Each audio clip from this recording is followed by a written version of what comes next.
What's up, guys? My name is Cod, and we're back today with more Railroads Online, and today we've got a special guest because we're buying the Class 70. I felt like it's about time. The Class 70 is one of the best engines, and so I brought in the only person I know who's ever actually driven a Class 70. It's Hyce, one of the developers.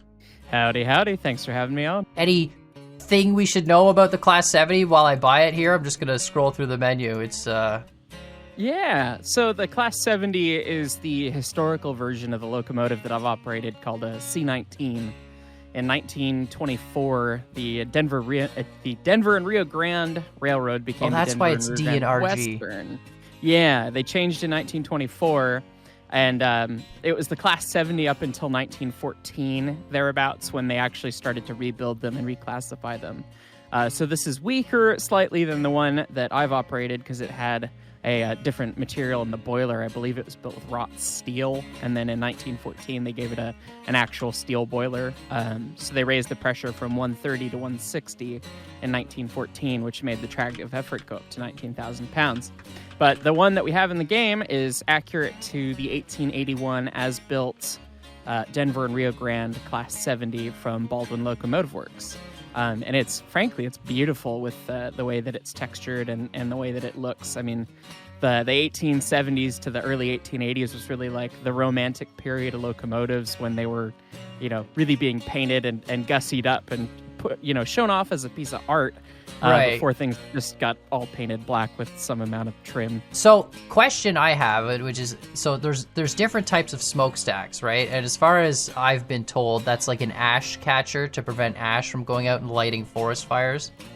Is there any reason to actually spend more money on a more expensive smokestack, or is it just for visuals at this point? It is just for visuals at this point. You can kind of choose what prototype you like if you're into that. We don't have a burning down the forest mechanic added to the game, and I don't know if we ever will. But obviously, that's certainly a thing that we have to deal with in real life. And then what about headlights? Is there a difference between the two headlights, or just visual? It's just visual, different styles. Different railroads had different style box headlights, and so it's kind of a choose your favorite option. So, all right, I'm going with the $0 extras option. There we go. Look at it. That's Do you like the name of it? I thought it was the best name I could think of. It doesn't. Okay, no, it's not hooked up. Perfect. So there we go. No, it looks like it is, but it isn't. It's kind of funny, and this is more accurate than you think. Before I was actually part of the dev team, I paid for the drawings of this locomotive, and I sent them to the other dev, Peyton, who modeled it.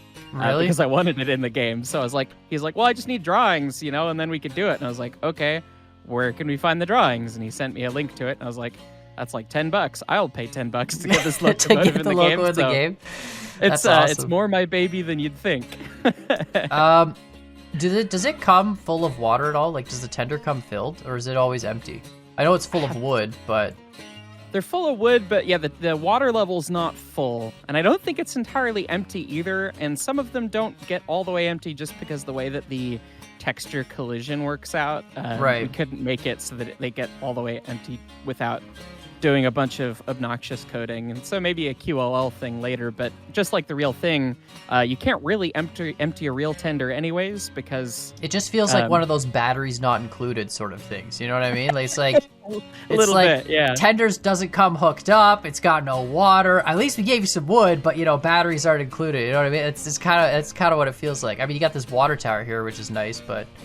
Yeah, we're hoping for QOL's sake that we will be able to spawn locomotives hooked in, but with the way that the sim works right now, I mean, the amount of time and effort it would take to get into making that simple thing work on the back end without accidentally exploding or tornadoing a locomotive, it's just a lot goes into it. So what's with the shoe boxes here? These are just little toolboxes where all tenders typically had all sorts of different kinds of storage, but In my experience on locomotives, we usually come with a fair amount of tools because you never know what's going to happen on the road. Is there actually gonna be maybe you can't talk about it if I'm probably asking like NDA questions here, but is there any plan for locomotive maintenance at all, or is it gonna be just There is plans for locomotive maintenance. We did originally have an American Railroads, the predecessor. We had a mechanic where locomotives and cars would wear down over time, and you'd have to park them in the roundhouse, and then they would be fixed, and then you could take them back out. And we're planning on implementing a similar thing where you'll have to park locomotives or cars in an engine shed or a car shed or, whatever equivalent building is to maintain them at some point. That way it's not just, as simple as, I can just go grab that same string of cars I used. And sometimes, and if you derail, it'll actually do damage and mileage stuff. And derails do damage and all that stuff. So that's definitely in the long-term plan, but we're still getting, stabilization and good performance going, and I am really genuinely thrilled with the beta as it sits right now, how it's feeling. So, it feels great. Ever since I've switched to the beta, I've just been having a blast. I love the math and the realism behind the math, and it's just absolutely fantastic. Okay, you know what? Let's roll this up and fill it with water, just so because might as well just do that once, and then we'll be Perfect. good. Yeah. And then in the meantime, I'm going to talk about the math. Speaking of math, so I love this spreadsheet you sent me. It's kind of amazing. So we're going to go to the iron mine today because the rates have changed. I've always talked, it's always 1-to-1-to-1 for products. It's no longer 1-to-1-to-1. All the rates are different for all the industries, which I think is kind of cool. And iron ore, if I'm correct, is 1 beam plus 2 lumber equals 5 iron ore now, right? Yeah. Which means before I was taking 1 car of planks for every 2 cars of beams. Now it's 1-to-1. So you take 1 car of lumber for every 1 car of beams, and it's even numbers. So we're going to take a train of 6 of each, 12 cars total, which weighs 268,000 pounds. Now, my route to the iron mine is supposedly 3%, but it doesn't feel like 3%, and I think that's because of that bridge laying spline issue you were talking about in one of the comments, where the bridges lay a little bit steeper.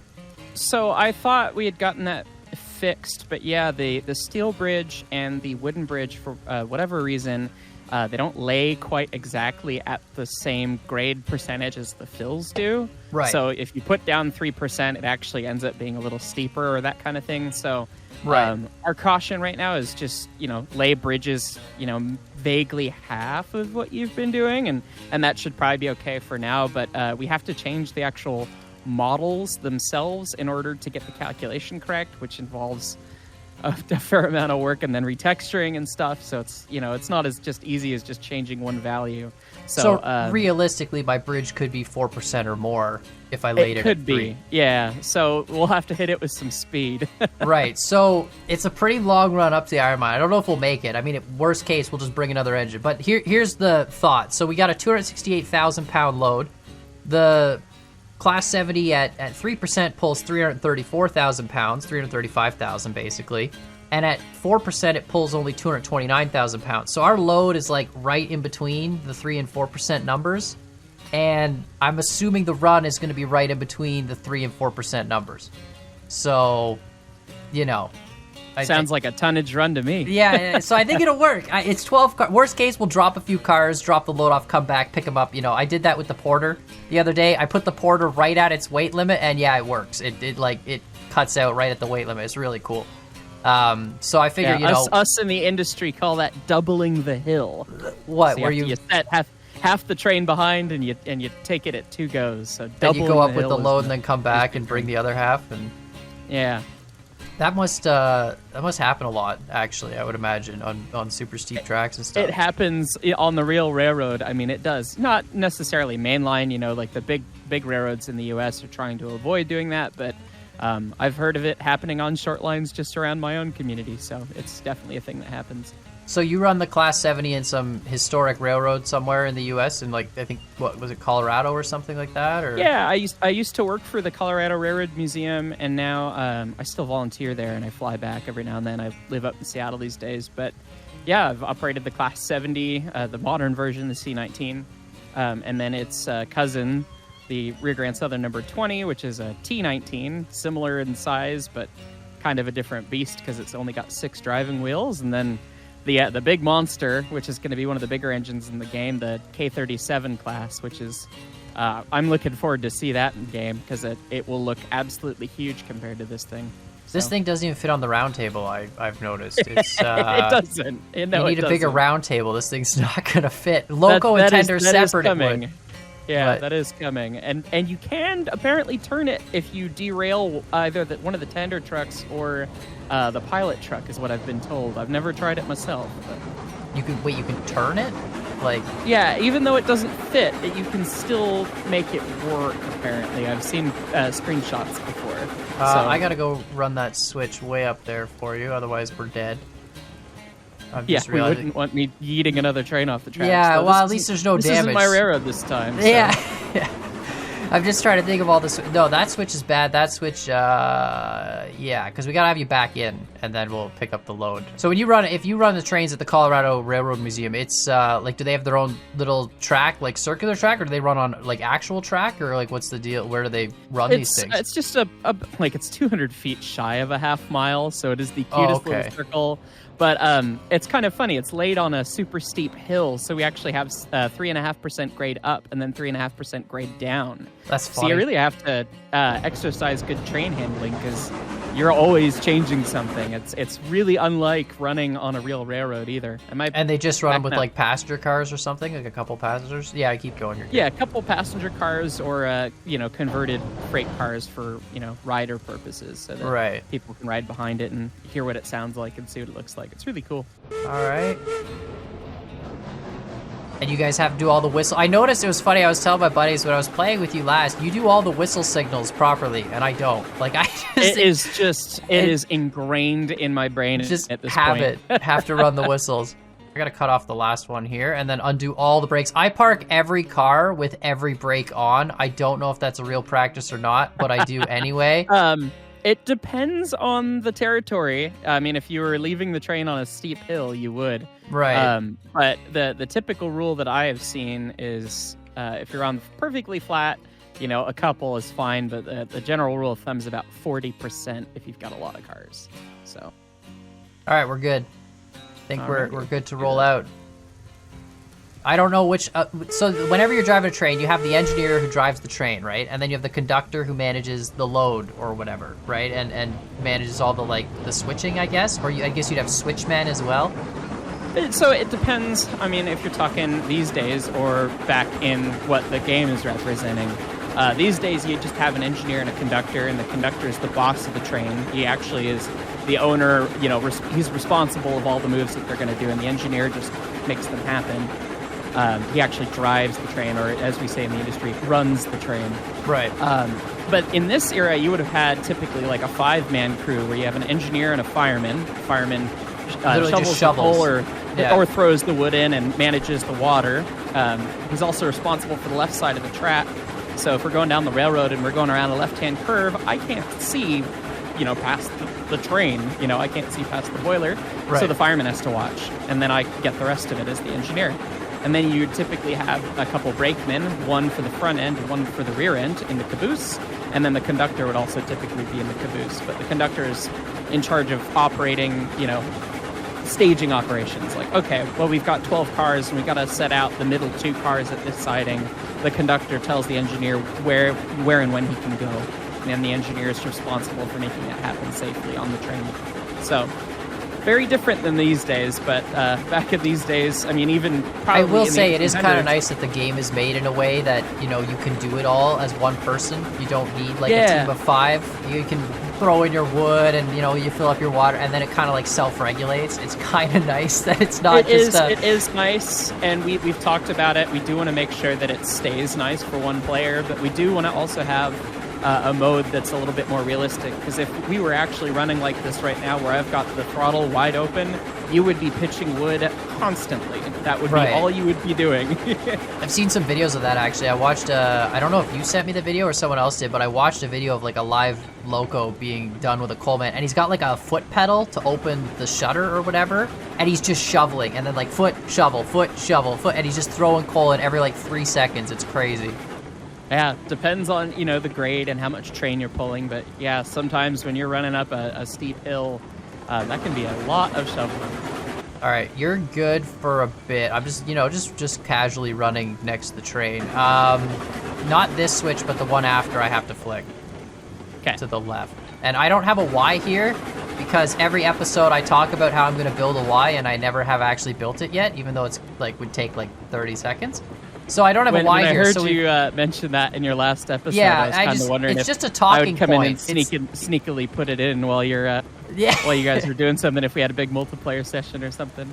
Yeah, well, I'm gonna redesign this whole thing with a proper shunt yard and stuff. So anyway, long story short, we have to drive in forward and then back out and then come down to the right. So just normal things. It's fine. You're gonna run out of space, aren't you? Maybe. Might have to flick that switch over there. We'll see. All right, you're good. We are talking about potentially changing the way that the cranes work.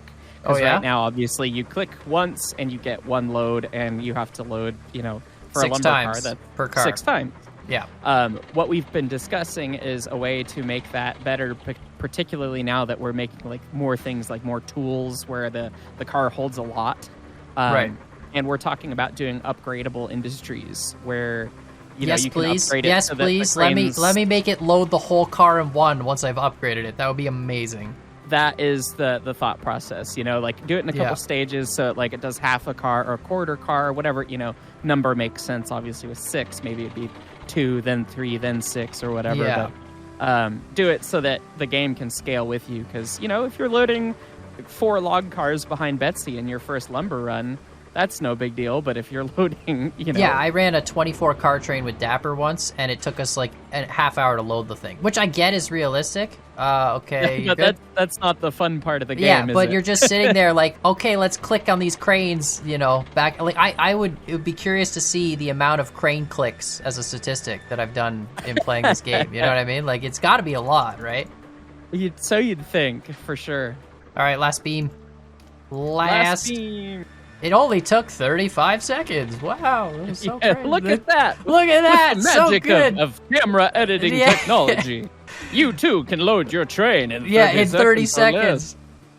We should do one of those 1920s commercials or whatever, radio ads. All right, back up. You basically got to back up all the way past this switch without derailing. And then I got to flip this switch. Put the train in the dirt. Yeah, we should be fine. Remember, kids. Dirty side up, shiny side down. Yeah. That is the way trains like to stay. It's actually kind of funny. I was working once in Ottawa, which is in Canada, which is the capital, and there was this tunnel, and it was a tunnel that they used to turn trains around. It was built underneath one of the downtown areas, and they used to turn train arounds. They don't use it anymore, so there's no track in it anymore. But you can actually still see to this day the whole top of the tunnel is black. And the whole bottom of it is clean. And it's just from the coal soot, right? Yeah. No, it's roundhouses. If you go into a real working roundhouse, it is the most bizarre environment you could be in because you just look up and you can't see the roof. It just looks like it fades into the ether. Right. It's crazy. I've been to the roundhouse for the Durango and Silverton, and then I used to work at one with BNSF Railway in Seattle. And they painted everything that they could reach with a scissor lift white, but they couldn't reach everywhere, and so some of the places are still pitch black, and it's I'm in a dungeon in this area right now. Yeah, it's really cool because it's you can't do anything about it except paint over it, and it's just this it's not like dust. It's just an inking on the walls almost. It's so weird. Once you're past this, we can give her that's full break. You're good. It's only 268,000 pounds. What are you complaining about? This is pretty even. I'm just gonna save It's also real only quick. one break. Yes, give us a save. And I just saved in case on. bad things happen. This track is not Class 70 tested, so there are some tight corners that might cause. Full steam ahead, we can straighten it out. We got 12 cars. I have one switch I have to flick. I think. Okay. When we get coming up right at the top of the valley in that pass through the mountains, there's one switch I gotta flick so we go to the right, and then that's it. Then it's a straight shot to the iron mine at full speed. I hope. Yeah, we'll see if we can fight for tonnage on the hill here. Okay, so I have a bunch of people arguing about this. in comments. I see it a lot. And I built my whole hill at like a constant grade the whole way up. Like it never flattens out. It's just once you're on the hill, you're going, right? But some people are saying I should make it steeper and then make it flat and then steeper and then flat and then, you know, like step it. You know what I mean? And I don't know what I know what you mean. I mean, I don't know what the opinion is, because you'll speed up on the flat sections, right? But you'll lose out on the steep section. Yeah, it's a game of, like, can you maintain that momentum all the way past? And, you know, maybe you can, maybe you can't. I think it's easiest for calculation's sake to just have it be constant, and that's probably what the real railroad would have tried to do. But that's certainly a technique to maybe have a heavier train and sneak away with a shorter grade piece if you could. So that's a valid option, but I don't think it's what the railroad would have done, at least. Yeah, I feel like if it's a long enough trip up a far enough hill, you just do it one constant grade, or as constant as you can. Can we talk about the need for horses? Why can't I get a horse and just ride a horse next to the rail? Just, you know, you ever played Red Dead Redemption? You just, you know, you press H, a horse comes running out of the woods, you know, and it's just your horse now. You ride it, and then as soon as you get off, it just disappears. Yes, I am familiar with the horse-on-horse collision It potential would that be is perfect. within Red Dead Redemption. Be perfect. Why haven't we done that yet? I don't know what we're... All right, straight shot now. Just, Here we go. yeah, we're going to go over the... oh, wait. Hold on. I just realized something. Oh, no, okay. You turned off the tender brake. I thought it's been on the whole time. Nope, I checked my handbrake before we rolled off. I think my first episode with the Eureka, I drove it with the tender brake the whole time, which, like, obviously Man, it feels it like sucked. we're dragging something. Yeah, it felt bad. But, you know, since then I've grown up. So far, this is really pretty. Like the way that the groundwork is typically pretty low to the ground, it feels more authentic than mine, because mine have just got these huge I have piles of groundwork everywhere. Like, I have a real bad OCD about that. I don't actually have OCD, at least, you know, I've never been diagnosed with it, but, like, for some reason, I have to make it, like, as low as possible, and if it's, like, 6 feet above the ground, I'm like, no, it should be a bridge, you know, like, I don't know why. Oh, and this is such a pretty bridge. Yeah, I made a dev like, bridge. I call this the everything. dev bridge, because you guys have, like, the screenshots with these kind of bridges. That's our superstar Peyton that does a really good job with that stuff. Is it? I don't.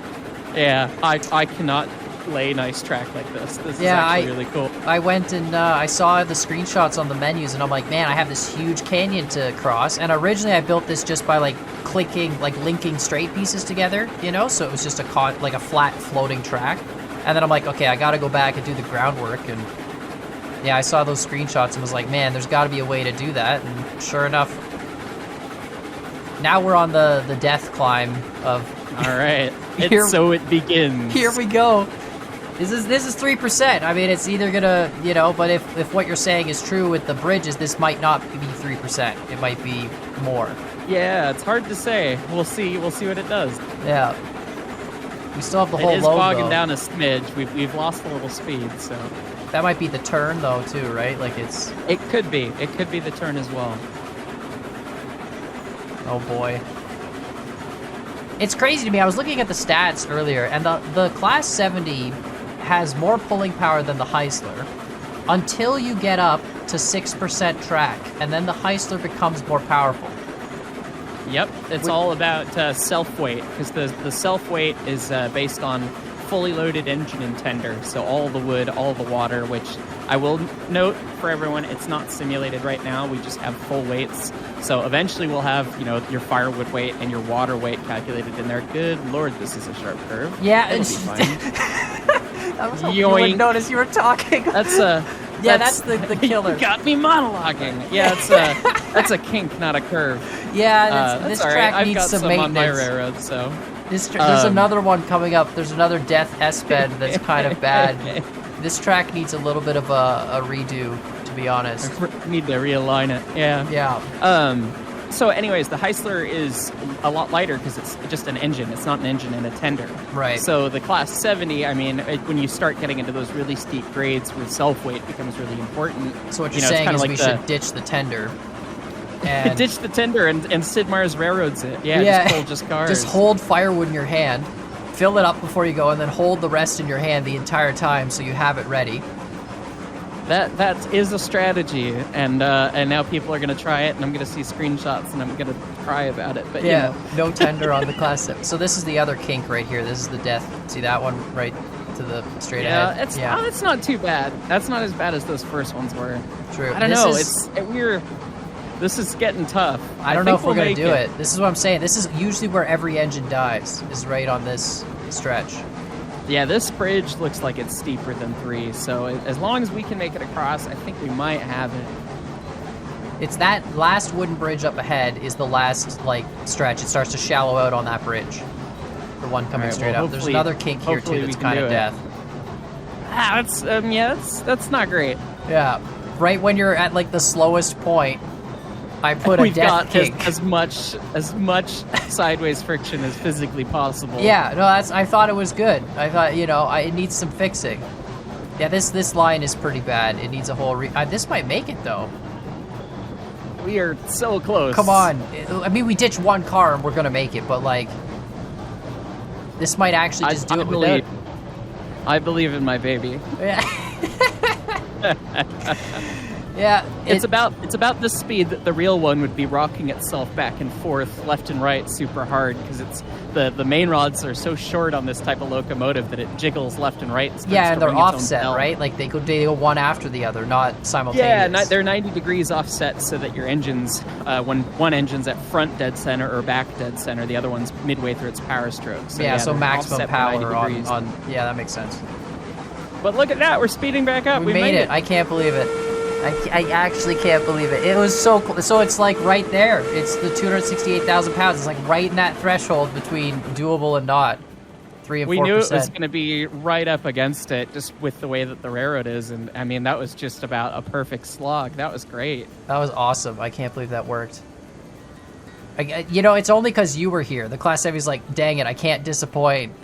Well, locomotives, it is funny. They do have personalities. And they have people that they like and people that they don't like. Like, that is just... you guys increased the capacity, That's how they are. Oh, my goodness. Yeah, no, so we tried to... With the rebalance of all the industries, we also try to make sure that they store as much as they, or an amount that makes sense. Yeah. So, yeah, you should be able to store more, both finished product and as well... You have to slow down a bit. We're gonna... You have to stop, actually. I can't keep up with that. You were starting to accelerate as we lost weight there, and I was just a little bit... I think that slopes downhill just a little bit. All right. I had the cutest bit of throttle on, and that was... Let me... right. Hold on. Actually, stop. That'll be good. That'll catch. It'll be good. Okay. I'm just trying to get these beam cars so that we don't have to roll back. All right. Gotcha. Forward a little bit. All right. Bring it ahead. Walking speed. Yeah, there we go. That's perfect. We should get that. Yeah, I'm glad you guys rebalanced the industries, because that was always the pain with this. It was only like 24, and so whenever I would unload, I always had to like rock the train back and forth to get the full load unloaded. It's nice to be able to just continue going forward with one swoop. Yeah. All right, you're good. 2 more cars. You can't see it because of multiplayer, but there's 2 more. Yeah, I promised that we were thinking about that, and that's something that we want to fix. Yeah, the render distance for the clients is lower. Yes, it keeps throwing me off because I'm used to playing single player as just a dev. So yeah. That's it. Perfect. There we are.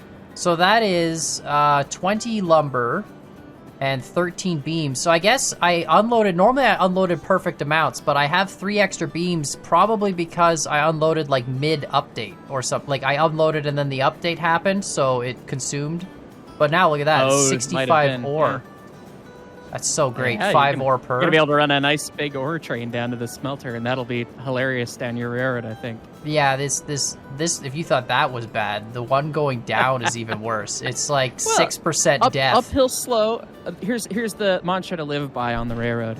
Uphill slow, downhill fast, tonnage first, safety last. Yeah, perfect, yeah. So I actually took the Porter at full speed down the hill the other day just to try it. It felt like a roller coaster. It was scary. I had my own run down to the smelter earlier with the Eureka and a bunch of loaded cars, and I had the brake on full and no brakeman, and I thought I was going to throw it off the edge of the track. I mean, it was kind of scary. Yeah. But anyway, yeah, let us know what you guys think in the comments down below. If you want to see more episodes with Hyce, or maybe I'll have to get some of the other devs on at some point that play at least the the ones on this time zone. But yeah, let us know what you Yeah, guys think we in the might comments be down able below. to and- get you in on some of the DevOps. Get you in with a whole group of us. That could be really fun. Oh yeah, that So, could I would enjoy that, as long as I'm not breaking NDA by posting it on YouTube. That's my. I don't We'll want to make give sure away of all the course. secrets of the game just yet. You know what I mean? But yeah, let us know what you guys think. Check out Hyce's channel. I'll put the link in the description, and we'll see y'all next time. Yeah, Bye. thanks guys.